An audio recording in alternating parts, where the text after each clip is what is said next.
Okay, welcome to PaintShop Pro Basics. Today we're choosing colors from the materials palette. Color in PaintShop Pro is handled mostly in RGB, which stands for red, green, and blue, the three main colors of light. It's what all computer screens use to display color. Anybody familiar with photo editing, color theory, or even web pages pretty much already understand this basic concept. And I'm not going to go into too big a depth on it. Now there are three main ways to technically 4 or 5 main ways to pick color, but 3 really big ones that are going to be used most often.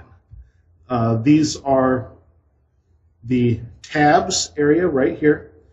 We currently have the rainbow tab selected, which has from black to white, I believe the various levels of gray and such on the sides, and all the different hues of color in the middle.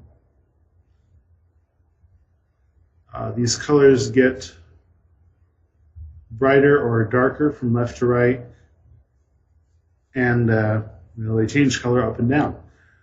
Along the bottom of both tabs I'm going to be showing you, you have 5 colors. They're all the grays, or at least all the main grays. You've got white, light gray, regular gray, dark gray, and black.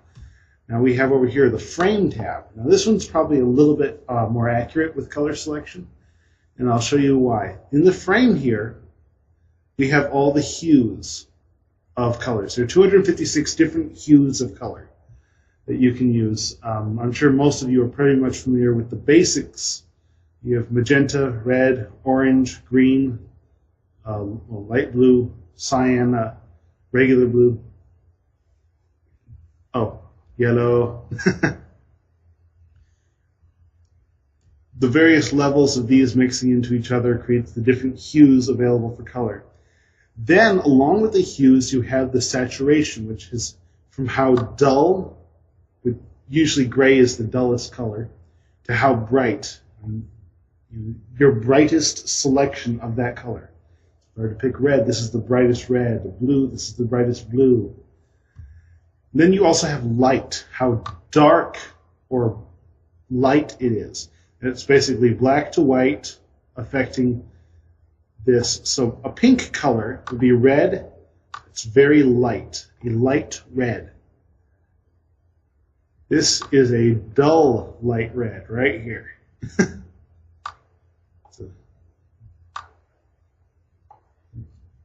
That's a bright red, a dark bright red. So keep that in mind. Top to bottom is dark to light. Left to right is dull to bright.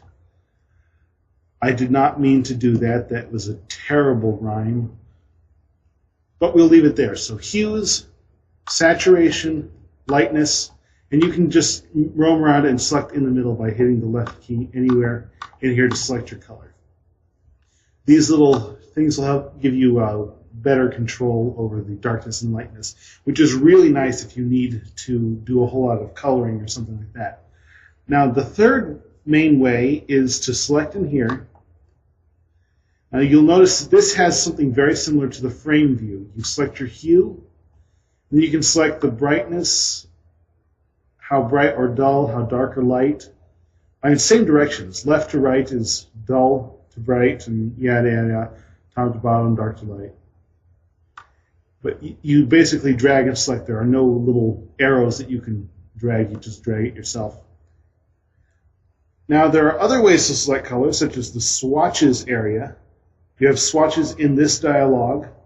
You also have these little boxes that allow you to control the hue, saturation, lightness, what we've been discussing up here, or the red, green, and blue. And or we have this swatches tab. Swatches are where you save color, and we'll get into that later. But yeah, that's basically all there is to selecting color, is determining which color you want, how bright, and how light you want the color to be. That's all there is to it.